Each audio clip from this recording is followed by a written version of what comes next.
Thanks for tuning in to Men for the Win, a podcast hosted by David Kufis and Dan Thompson, two avid fans who appreciate well-played baseball, especially when it's done by the Twins. Men for the Win is sponsored by the Grand Group with Edina Realty. Are you looking to purchase a new home in the Twin Cities area? Or perhaps you're trying to sell your current home? Whether you're upsizing or downsizing, the Grand Group with Edina Realty will meet all of your housing needs. Contact the Grand Group by emailing thegran, G-R-A-N, group at edinarealty.com or call them by phone at 612-817-8751. The Grand Group with Edina Realty, 3-time Minneapolis-St. Paul Magazine Super Agent Award winners. On this episode, David and Dan recap the Twins' 3-game series against the Chicago White Sox. Thanks for listening. Enjoy. Thanks for tuning in to Men for the Win. My name is David Kufis. With me, as always, is Dan Thompson. The Twins squander a wonderful chance to take sole possession of first place in the AL Central, only managing to steal one game away from the Chicago White Sox. And this series, Dan, it had everything. It had multiple walk-offs in one game, which I didn't know was even possible. An almost no-hitter, I know your favorite stat that there is. And finally, at least one Twins win, Dan. So I texted you heading into this series. I texted both you and Hogs that the White Sox were going to be desperate. And I do think the White Sox played pretty desperately in the sense. And you know what? Here's the thing. They're kind of still in this playoff race. Yes, definitely. So they sit 2.5 games back from Cleveland. The Twins are currently a half game back, but Cleveland is playing Seattle right now. They're down 2-1, but they're in a rain delay. So if that progresses, I don't think this is going to finish by the time we're done recording here, but Dan, the Twins could be tied for first place by the end of today. And here's the thing, like after game two was such an ugly game. I didn't even want to look at the standings. I didn't want to know what Cleveland had done. I finally mustered up the courage to look here on Sunday morning, and I did, and I thought, gosh, they lost too? Like, dang it, the Twins are still kind of in this. Yeah, I mean, the Mariners did everything they could to make sure that the Twins still have a chance at the AL Central crown. Honestly, what's hard about this is now the series against Cleveland begin after a 4-game set that the Twins have with the Yankees, and Cleveland only has 3 games, but it's against the Royals, which is all the more reason why the Twins needed to capitalize in this series. But here's the thing, Kufis. The Yankees have not played great lately. These Twins have no reason to think they should win any games at Yankee Stadium, and this is the kind of series that the Twins would actually do well in. So I am hoping for a split, and I think they can do it in New York. I have no empirical evidence to back that up, but something about this feels like they're going to find a way to split. If they split with the Yankees in New York, I'll give them an A. No questions asked. I will give them an A. They will pass for the season, Dan. That is fine for me. Well, here we go. First, we got to talk about this series here, so let's go into the series recap. Series recap. Game 1, Dan. This is the one that had some odd things take place. So the Twins lose this one 4-3. In the bottom of the 9th, it probably should have gone to extras if things had gone our way. The first weird thing that happens is Greg gets injured. Well, I guess that's not weird. That's just sort of par for the course, right? So Sonny Gray gets pulled early after 4 innings pitched. He gives up 2 earned runs. He had only thrown 59 pitches, but he was reaching for his hamstring, so good chance that he goes on the IL, I would think. Isn't it such a bummer that the Twins just can't keep a starting pitcher healthy? Like Joe Ryan apparently can throw 100 pitches every outing, but nobody else can seemingly get through a start without pulling something. It does certainly seem that way. And then Billy Hamilton, we get to see his first outing for the Twins. On Twins Twitter, a lot of people were like, that's the shot in the arm they need. And everyone's like, well, he's an outfielder who's hitting below 100. Like anytime you'd rather have Miguel Sano in the box, I don't know that this is really a shot in the arm that people are hoping that it is. But he is the great 27th or 28th player on your roster where he will not take an at-bat. By the way, Caleb Hamilton, I think, had finally one at-bat in this series, but it's kind of like him and Billy Hamilton are this funny pair where like they never want them to actually take an at-bat. How can we get these guys into the game without letting them touch a bat? That's really the end goal there. Right. I mean, and so Billy Hamilton comes in with, which by the way, he looks like he is having the time of his life running those bases, right?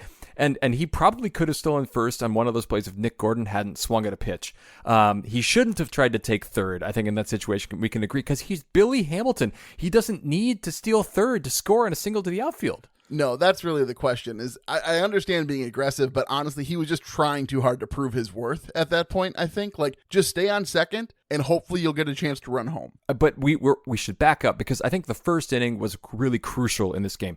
So the White Sox tried Joe Kelly, the glassed pitcher. It always feels weird to me when a pitcher's wearing glasses. I shouldn't think that that's weird, but doesn't it look kind of odd, David? It does look odd, yes. So he's out there. He looks bad. The Twins are getting all kinds of base runners on, but they only get the 2 runs in the first inning. And I thought that was really crucial because for some reason, the White Sox were just riding him, even though I think a more reasonable manager would have pulled him much earlier. But the fact that they only got 2 when they probably could have had 4 really came back to bite the Twins in this game. Yeah, well, the only real reason why anybody knows who Joe Kelly is because in that at bat against Correa, when he kept jawing at him and throwing balls at Correa's head, like that's the only reason why Joe Kelly will always be burned into my memory. Well, and so then the game progresses. The White Sox tie this game in the 4th. The Twins do get the 1 run in the 8th, but then the White Sox get a game-tying home run from, of course, Yasmani Grandal.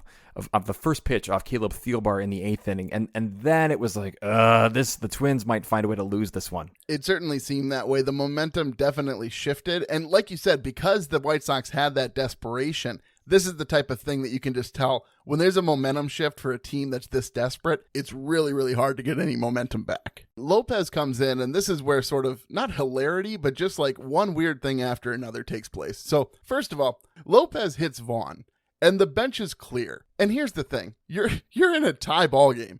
Do you really think he threw at him on purpose? Like, I don't quite understand all the inner workings, and maybe there was some bad blood there that I just don't know the history of. But my goodness, the idea that he would do that intentionally, so you have a runner on first and second to put the winning run on second base, makes very little sense to me. This has happened before. This happened in the Houston series too, where it seemed like the opposing team seemed to assume that these Twins pitchers were throwing at them in like situations where you wouldn't do that. Like, this isn't a situation where you've got 2 outs and nobody on. Like, I don't understand that. I don't understand the overreaction where everybody's coming out. And the funniest thing about a benches clearing brawl is when the bullpen guys come out. Like, what are you doing? They get there by the time everything's basically gone away, right? So they're the guys who show up to a party after the party's over. Well, and I will say, Rocco has been very fiery, I would say. Like, it seems like the last month or two has been the most emotional month or two of his life. Yeah. Well, fire and Rocco, those are 2 words that lots of people might say belong in the same sentence, Dan, which we'll talk about a bit later. But the Twins end up losing this game, so there's a ground ball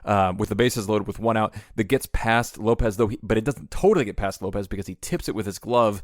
And you got to think the Twins were able to turn 2 in that situation if it just goes by. Yeah, had Lopez not touched it, I think it would have been a double play and we would have gone to extras. But alas, they were able to get the out at second, but Correa just didn't have a play to get the throw to first. What's funny, though, prior to that game-ending walk-off double play ball, is what it should have been, Lopez, it looked like he hit Abreu on the hand, but actually the call was reviewed and they called it back and said it went off the knob of the bat. So as opposed to having a walk-off hit by pitch, all the players had celebrated, the fireworks had gone off, everybody had to come back out on the field to finish out the game for real. So it's one of the few times in baseball, Dan, you'll see 2 walk-off hits in the same game. And of course, it's against the Twins in that moment. Let's go to game 2, which was, so much better for the Twins here. They lose this one 13-0, Goofus. Well, and here's the thing, Dan. I don't want to spend a ton of time here, but what I'll say, those of you who have listened to the podcast for a while know that I have 2 TVs. And there's a big TV and there's a small TV. And sometimes the Twins get relegated to the small TV depending how things are going. And let me tell you here, 13-0, this game never made it to the large TV, Dan, even though maybe it should have, because it came down to the very last batter that the Twins had before the game were to end to prevent the Twins from being no hit. Yeah, thank goodness for Luis Arias there, coming through, improving his batting average and getting that no-hitter breakup. But of course, David, it really didn't matter because it wasn't a perfect game anyway, because Jake Cave had a walk earlier, and so did Gilberto Celestino. Yeah, Dan wouldn't care. Even if the Twins did get no hit, to him, that's not even a stat that's worth mentioning. Here's why I would care, though. I would care because other people would care. Like, they would make a big deal out of it, that, the Twins got no hit by Dylan Cease. Yes, Cease is a great pitcher. He's 13-6. He's got a 2.13 ERA. And honestly, the thing that I would celebrate about this game, David, is a complete game by any pitcher, to me, is worth celebrating. Yeah, you always say that. To Dan, it's more impressive that there's a complete game regardless of the number of hits given up, which is hilarious to me because in order for a no-hitter to take place, the pitcher has to pitch the whole game. No, but it doesn't, because we can have these, quote, combined no-hitters now, which is like the worst thing in baseball. Like, I'm sorry. Verlander had a situation like this a few weeks ago against the Twins where he pitched 6 innings, but then there was no hits. And then, Dusty Baker's like, oh, I got to protect Justin Verlander, right? So I got to bring in my bullpen. Like, this felt like a legit start. So good on Dylan Cease for the 3 base runner outing that he had in a 13-0 game. Okay. Well, here we go. Let's go to game 3 then. We'll come back to game 2 in the segments. But in game 3, Twins finally pull out a victory, 5-1. This one just felt like the Twins were in control the whole time, even if the scoreboard didn't really reflect it. Perhaps it was just that Cy Young candidate that Hogs would prop up, Dylan Bundy, because anybody who's got a 4.34 ERA, he needs to be celebrated. It's interesting that you are willing to praise Dylan Bundy here, David, for a couple reasons. So I'm going to go back to the August 29th start of the last series, by the way, where you had kind words to say to Dylan Bundy over his 4 2/3 2-run outing, like he'd done enough for the Twins, right, in that situation, even though he gave up 9 hits, and I get that that's not ideal, right? He had done enough. His ERA, David, is now, after this start, 4.34, which is eerily similar to Chris Archer's ERA, and you seem to have no warm place in your heart for Chris Archer, but for some reason, Dylan Bundy, like you can embrace his mediocrity. Okay, I have a whole bunch of questions because Dan texted this after listening back to the last episode, and the idea that I praised Dylan Bundy for giving up 9 hits and 2 earned runs. At best, I have to think I gave an off-the-cuff comment because the Twins happened to win the game. Like, that is the only thing I can think of that I would have said positive about this start. And as you far praised as the him in the way you might praise a child who's able to do like a 2-foot hurdle, right? Like, oh, that's good, but an adult you wouldn't. It feels like Bundy and Archer, you keep on different planes of criticism. No, that is just not accurate. And the only reason I level the criticism against Archer is because he was the one we were talking about in the game. And the only reason why Archer is even the center of this controversy is because Hogs came at me with some, I'll say it, garbage research as far as stats are concerned. He didn't even bother to look. Like, he looked at like 2 places and he's like, yeah, David's probably wrong about that, without spending any actual time diving in the stats. So I think that you were taking this far more seriously than I am because Hogs levied some criticism that wasn't even justifiable. Fans want an ejection. There it goes. And that was Gardy's gripe. I'm just saying, Bundy and Archer are very similar pitchers in so many ways. They have a very similar ERA, and it seems that like Dylan Bundy is cozied up to you in your sleeping bag, and Chris Archer's like outside in the cold. I just love this comparison for a few different reasons. I'm going to go back. I will go back. I will listen to every single episode this season, Dan, and I will count the number of times that I've praised Dylan Bundy, specifically in this start. I'm going to go back and listen to this last episode that I praised Dylan Bundy. I just don't see this happening. Regardless, we have to get back on track, but this is ridiculous. There's just no way. There's just no way that this happened in the way that you're presenting it. I think you've imagined this, Dan, because you need to find something to yell at me about. It's the only logical explanation I have. The Twins won this game, David. They won it 5-1, and they won it pretty convincingly. They squandered a ton of opportunities, again, as they usually do. They were 1 for 9 with runners in scoring position, but Correa came up with a big home run. Miranda gets a big hit late in this game in the 9th inning to add some insurance runs, and all things considered, the Twins did what they needed to do. Yeah, they got it done, which apparently is high praise from Dan Thompson because the Twins did what they needed to do. But anyway, Jake Cave continues to be an anomaly. He comes in the game, he goes 2 for 2 with a triple. They can't get him home, but there's a play where there's a ball hit to the shortstop. It's infield in, and so the White Sox throw home, and they get Cave. But the Twins have been on the opposite end of this, and this catcher, Dan, was clearly blocking Cave's route to the plate before he had the ball. And so the Twins were like, hey, you got to look at that. And they didn't overturn it. So I am just baffled, Dan. This rule makes no sense to me. They need to figure out a way to consistently enforce this rule, because we've seen it both ways, and it always seems like the opposite of whatever the last call was. Yeah, I would agree. I don't like the call almost at all. I don't want players plowing into catchers. I don't think that that's safe. But if a catcher's got the ball, he should be able to kind of do what he needs to do to keep a guy from getting to the base. I don't understand how that's not okay. Well, it's very confusing because in baseball for so long, that was just part of it. And so when they started to make these Buster Posey changes, it just seems like none of the umps really were able to adapt and understand exactly how to interpret those new rules. Well, I guess I would rather say it this way in some sense. Like, I just want some consistency from the umpires, and I also don't necessarily blame the umpires because I don't know how they can be consistent with this, because the rule as written doesn't just make a ton of sense to me in a very logical way. Well, and there were a couple other questionable umpire-related calls here. So earlier in the game, Sanchez comes up in a big spot, 2 outs, bases loaded, and there's a pitch that's a few inches off the plate. And this reminded me of earlier in the series where Correa got pretty upset too over a call that was off the plate. It wasn't as big of a spot, but I'm kind of coming around to the electronic strike zone here, David, because of just sheer fairness. Yeah, I think that there's something to be said for it, but honestly, we don't have time to have that discussion today, Dan, because that's one of those things that I go back and forth on. I just think that there's a lot of nuance that needs to be taken into account. With that, Dan, let's go ahead and go into our segments. Catch 'em all, Kirby Puckett! Puckett's Picks winner. Just one thing that I want to say about that. Can we just agree that the plate is only so wide and we can have outside pitches and inside pitches be called balls or strikes electronically? I'm not willing to put anything in writing, Dan, until I had a full understanding of what the complete rules would be. And I don't want someone to be able to listen back to this and be like, well, you said. All right, fair enough. Well, let's go to Puckett's Picks here. So you end up winning this, unfortunately, for me, I suppose, but fortunate for the Twins because Correa wins this one with 9 points for you, which he doesn't win for anybody else in Puckett's Picks. I had Miranda with 7, and the listeners took a rise with 4. So at least finally we had a competitive Puckett's Picks total here. Yeah, it was kind of nice to finally get a victory, though. I really don't like it when you guys have the same number of wins as me. It's just a bad day. Well, and in any case, you now are ahead of us, so you have 16. I have 15. The listeners have 11. They're kind of running out of time, but I think either way, we're going to come down to the wire here between you and me. Maybe. I might go on a run here, Dan, What are you especially if thinking? I keep getting my boy Correa. No, here's why. Because the season points, I'm still ahead, and those numbers always balance out. I'm ahead. I have 214. You have 186. The listeners have 171. Okay, Dan. Well, I'm just happy to have the victory, and you can keep dreaming that those run totals are going to matter. All right, let's go on to the Beast versus Bench. Beast versus Bench. Is losing fun? Is losing fun?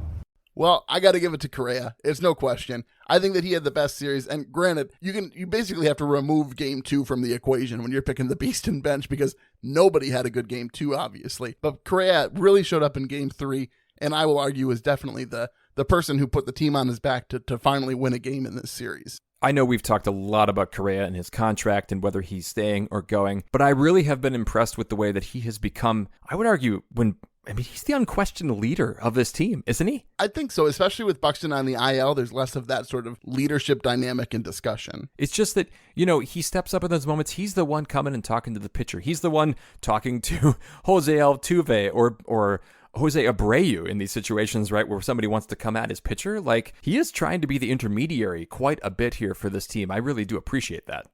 I think Hogs has just gotten into your mind to such an extent that you guys are so sure he's going to be here next season. I'm not even saying that.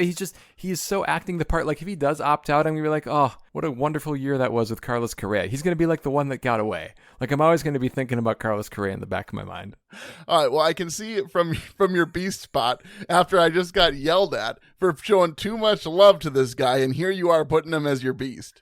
I am, because here's the thing. Bundy, who is my pick, went 5 innings, 2 hits, 1 walk, 4 strikeouts in the game that we would argue the Twins had to have, right, to keep the White Sox at bay. And going against Lucas Giolito, who's been pretty good overall against the Twins, I should say, historically. He's not been great this year. His ERA is actually higher, of course, than Dylan Bundy's. Ironically, David, 5.21 here. I'm sure you'd have Giolito would be like nowhere near your radar. He would have been in AA by now by the Kufas standard of ERA. Again, the ERA discussion, I don't know why you and Hogs insist on bringing this up continually. It's because you fail to take into account the other elements that surround the ERA. And that's what bothers me so much. So to you, this is what I hope happens. The next time Archer has a start where he goes more than 3 innings, Dan, you best be putting him on your Beast, because otherwise I'm going to claim that you love Dylan Bundy more. 2 guys who the word love shouldn't even enter the conversation. I'm just saying. Anyway, I'm going to get to my bench. You go ahead with your bench first. Yeah, so I'm going to give it to Urshela. It was interesting. MLB.com had an article about the most underrated player on each team. Gio Urshela was the one listed for the Twins. So it's a little disappointing after he gets a little bit of national notoriety here. He goes 1 for 11 in this series, and I think is well deserving of the bench spot. He has been remarkably better than Gary Sanchez. And when I looked at that deal, I probably thought more of Gary Sanchez, maybe because he's a catcher, and I think there's a uniqueness to that position. But Urshela's been pretty dang good for the Twins this year, all things considered. Well, especially because they didn't bring someone like Sandy Leone in who's going to take starts away from him. Well, and like, I haven't done the side-by-side, but Urshela has played a pretty good third base, and he's had no drama versus Josh Donaldson, who would have been there at third, and he's been pretty healthy, too. Well, who do you have on your bench, Dan? I went with Mr. Mahle. I'm a little upset with Mr. Mahle. Not necessarily him, but the management of Mr. Mahle. He just didn't have it. His velocity wasn't there. And it seemed like his goal... velo, actually, Dan. Yeah. Velo is how you say that. His goal, the first couple of innings, or at least the first, was like, I'm going to show you that I can throw a 94-mile-an-hour fastball. Forget actually trying to get batters out. That's kind of how I felt that Mahle was approaching his start here. He only goes 2 innings, 5 hits, 4 earned runs. Just never gave them the chance. And part of this is on him to me, and also part of this is on Rocco, which I'll talk about. Well, but real quick, before we move to Rocco's rewind, Mahle did go back on the IL. So we do have to understand that clearly he wasn't right when he got called up. So I understand putting him on the bench. He had a very poor performance. However, clearly he wasn't healthy enough to be making that start anyway. You're right. And okay, let's move forward because I have more to say. Rocco's Rewind. My brother actually did reach out too. He said that in one of these episodes, I should start calling it V-Law just to mess with you. Velocity. All right, so Rocco, here's the deal. All right, so game 2, you've got a pitcher out there who has been on the injured list because he's dropped a couple miles an hour off his fastball, and that's a trigger now, right, for in baseball that you can't be pitching if your velo's a little bit down. See? You just said velo. I can. All right. Dang it, I got to back up because I can't have that. Are you kidding me? That's staying in. But see, that's what you did to me, Koufos. You said it. You planted it in my mind. You incepted the idea there. Velocity is how that is actually pronounced. Anyway, it's because of Chris Atterbury. I'm going to blame Chris Atterbury, who's doing the play-by-play on Sunday. Here's the problem that I have with this moment. Rocco sees his guy, who I'm sure he knows exactly how many to the 100th mile per hour Mahle's fastballs are going. How do you let the guy give up 3 singles in a row and you don't go out and visit the mound and just kind of talk to him in a key game? Why is the mound visit after the 3-run home run that follows up? That doesn't make sense to me. It does seem like he should be in more conversation with trainers at that point to be like, hey, is this guy actually healthy? Because he certainly doesn't look it. No, and that's the thing. And that's why I would kind of put this a little bit on Mahle too, because we have to know here, gentlemen. These are all professionals. You have to know what the target is. And like Mahle, if you don't have it, you have to say something. I know your competitiveness wants to tough it out here, but there needs to be a conversation here when 3 guys get on base in a row in a huge, huge baseball game. And he ends up coming out after 2 innings, and then Aaron Sanchez, who you have saved for this very situation. You either have to come out and visit and figure it out, or you have to pull him right away, and Sanchez has to come in. Yeah, it was interesting that they went to Sanchez, too, because clearly there had to be something in the back of Rocco's mind that he knew that might be a possibility. Right, because is he thinking he's going to get 3 innings out of Mahle, 4 innings out of Mahle? You got to go to Sanchez earlier. Well, I'll take the flip side here. I'll praise Rocco a little bit because I thought in game 3, going to Duran in the 7th after Fulmer was having issues, I think that was the right call. And then continuing to letting him pitch in the 8th, it just worked out really well for game 3. Yeah, Fulmer was in a tough spot. He's actually used Duran pretty well throughout the season. I've noticed that he's not just beholden to saying, well, he's got to be the guy in the 8th inning. He will go to him in the high leverage situation if that's earlier than that. All right, well, let's keep pushing, Dan. Minnesota moment. Minnesota moment. So this is maybe silly, but I just really like the idea that the Twins didn't get no hit. So I'm just going to go with Arise getting the hit in game 2 in the bottom of the 9th to prevent the no-hitter. Yeah, it reminds me of Pat Mears being up against David Wells, and David Wells getting him out and thinking, man, Pat Mears, you could have kept the Twins from being the celebratory footnote here in history, against the Yankee, no less. My moment is Miranda's 2-run double in game 3 here to get a couple runs in. It's the Twins' only hit with runners in scoring position in game 3. And I didn't feel comfortable going into the 9th inning there with a 3-1 lead, but I felt pretty comfortable with a 5-1 lead. Yeah, absolutely. I was surprised we didn't see Pagan. It felt like a Pagan moment. He'd be kind of ready to, hey, so if we score 5 runs this inning, I think Emilio, this is a good moment for you. Okay, well, let's keep going here, Dan. Mauer's musings. I just don't know how it can get any better. Mauer's musings. So, David, I've been talking a lot about the Twins starting pitchers this episode, oddly. Is it reasonable to say that the Twins have just had terrible luck with their starting pitchers, or is there something else going on here that's not just about luck? Do you mean from an injury perspective? I think so. I think so. Maybe. It's so hard to say.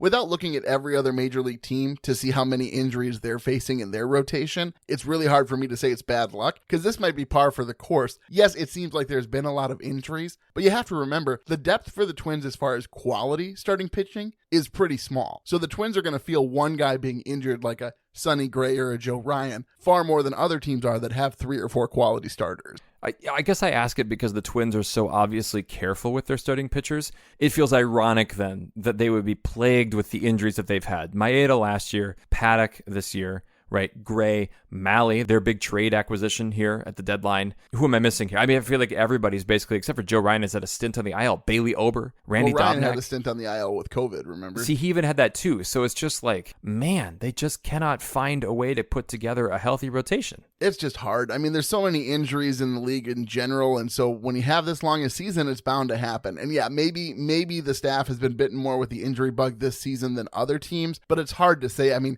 because every team's saying that, right? When one of their pitchers goes down. Oh, it's just bad luck. You can just never have enough starting pitching, I suppose. That is the way the saying goes, Dan. What about you, sir? What's your musing? So I put this out as a text to you and Hogs, and I immediately got chastised for being in this positive camp, which is not the case. But so you've probably seen this if you're on Twins Facebook or Twins Twitter, but there's a lot of this idea that Rocco Baldelli needs to go, that it's time to fire Rocco. I just want to know, Dan, do you have any sympathy with that camp? No, I don't. I don't think this is a Rocco issue at all, David. I'm embarrassed for the podcast that you would even consider bringing up the fact that Rocco might be to blame here. So I know that you love Rocco. I know that we have a whole well segment named after Rocco. We cannot endorse the firing of the manager when we have a segment. Okay, well, hang on. Just so we're clear, we'd have a segment about the manager regardless of if Rocco was the. We don't just have that segment because Rocco is the manager, Dan. It was nice that his name started with R for some good alliteration for our segment, but we would still have a segment, Dan, regardless of who the manager is. All right, well, fair enough.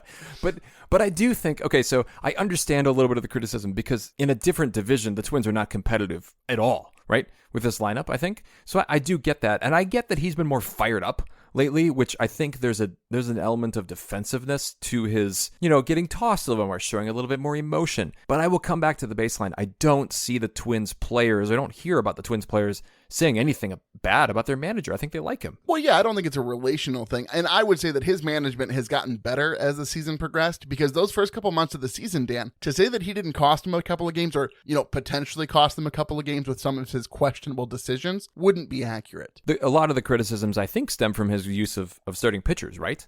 Starting pitchers not going deep enough, and then who you're going to in the bullpen and when. See, and I actually think that the way that he's managed the bullpen, aside from Emilio Pagan, who is kind of this weird outlier, I don't know why, and maybe this isn't just Rocco, maybe this is the stats guys in the GM's office who say, you got to keep going to Pagan, though I don't know about that necessarily. I don't think he's managed the bullpen poorly, and we got to say, after Wes Johnson has left, the Twins pitching staff has kind of rebounded. I don't know that we can even pin this on the changeover in pitching coach. I have a hard time firing him, the injuries that they've had, and when you look at a lineup, like if you were to fill up a lineup card with all the injured guys, it's a better lineup than the lineup he's able to put out there healthy guys. Yeah, no, I'm not really anywhere near the idea of firing Baldelli, but I understand the frustration that people feel, and if that's the outlet they feel is the best way to go to, I mean, more power to you, I suppose. That's fair enough. Well, we'll see, because going forward here, I think those cries aren't going to change. I think especially if the Twins don't win the division. All right, well, series grades time, Dan. Series grades. I went with a D+, and maybe this is a spot where we're quibbling over a variation of the D because, they needed to win this series. But I thought game 2, if you're going to lose, lose boldly, right? That's kind of what you said last episode about Dumbs. Lose boldly there. That's fine. Aaron Sanchez gave you 5 innings of mop-up work, and that's great. But because they lost game 1, and I think that was a winnable game, I'm going to go with the D range. Well, and just the way that they sort of lost game 1 in such a bizarre fashion was just frustrating. But anyway, I'm going to give them a D-. And honestly, it probably has less to do with the 2 losses and more to do with what that means for the team, if that makes sense. It's too big of a series not to capitalize. You have to take this time to take the White Sox out of contention and to put yourself in first place right before you're going up into a big series against the Yankees while the Guardians get to play the Royals. Just too big. Not showing up for this series was a big mistake. Hard to disagree with you there. And again, I would just say, I think that something about this says that they're going to actually take a couple games to the Yankees here and prove us wrong here. And maybe the Royals can help them out and win a game or 2 against the Guardians. I would love it, Dan. Well, let's go on to Herbie's headline. I don't know, Jack. It looked like Herbeck pulled him off the bag. Herbie's headlines. Quick Pujols update. He's currently sitting at 695, Dan. With a month in the season left, certainly seems like he's going to get to 700. Yeah, I hope so. I want it for baseball for a guy like Albert Pujols to be able to get to 700. Yeah, and I see that you put an interesting note about a former Twin, Dan. Yeah, so Spencer Steer, who was traded ironically for Mahle to the Reds, had quite the impressive debut here for the Reds this week. He got on base 4 times. He had a home run, a double, 2 walks, actually scored the game winner. And I don't know if I should celebrate this because every time a former Twins player goes on, but then I guess he never actually played for the Twins, right? So we can celebrate this. Yeah, I think so. And I think the idea that we were really happy with the trade when it happened, even if we're not so happy right at this moment, it's good to see a young guy who came up in the Twin system to do well. Totally. So good on him. And I always have a soft spot in the hearts for the Reds for some reason because they're one of those, smaller market teams. I want them to do well. I don't have a great reason for loving the Reds, I guess, other than I went to their stadium once. Is that enough of a reason to love a team? I guess you love Boston because you touched Fenway's wall once. Okay, moving on. Here we go. Let's go on to Puckett's picks for the Yankees series. And we'll see you tomorrow night. Puckett's Picks. Well, Yankees series, unfortunately, Dan, for me, the listeners are going to take Correa right off the board. Very sad. Who are you going to take? All of the players I'd want to take are injured, right? Polanco's hurt. Buxton's hurt. Miguel Sano is hurt. So I guess... I guess in this situation, I stick with Jose Miranda. He had a good series for me there. He just came up maybe 1 hit short of winning me. Yeah, I think that's probably the right choice. I got to go with the Rise. He's really the only name left. I mean, I suppose I should take Jake Cave, the way that he is just black hole of baseball goodness just when he needs it in order to stay on the roster. But I think I'm going to go with Luis Arraez and see that he's going to have a couple of singles. I think his 6 or 7 points could win it for me against the Yankees. I think, isn't Jake Cave a former Yankee? I think he was in their organization once. So, yeah. Oh my goodness. Can you believe that? A former pinstripe on this Twins doing damage, Dan. Gary Sanchez too, or Gio Urshela. There's a lot of them actually that kind of make their way back to the Twins. Okay, well, Dan, why don't you go ahead and send us out, and let's just keep hoping that you're right about this upcoming Yankees series. All right, folks, if you like what you hear, please tell a friend. You can follow us on Twitter at Min for the Win. You can find our Min for the Win Facebook page. You can find us on YouTube as well. Please make sure you subscribe to any of those spots so that you're notified when new episodes are available. And if you could leave us a rating, that would be great. Thanks for listening. And as always, go Twins. That'll wrap up another episode of Men for the Win, a podcast hosted by David Kufis and Dan Thompson, 2 avid fans who appreciate well-played baseball, especially when it's done by the Twins. Thanks so much for listening, and as always, go Twins.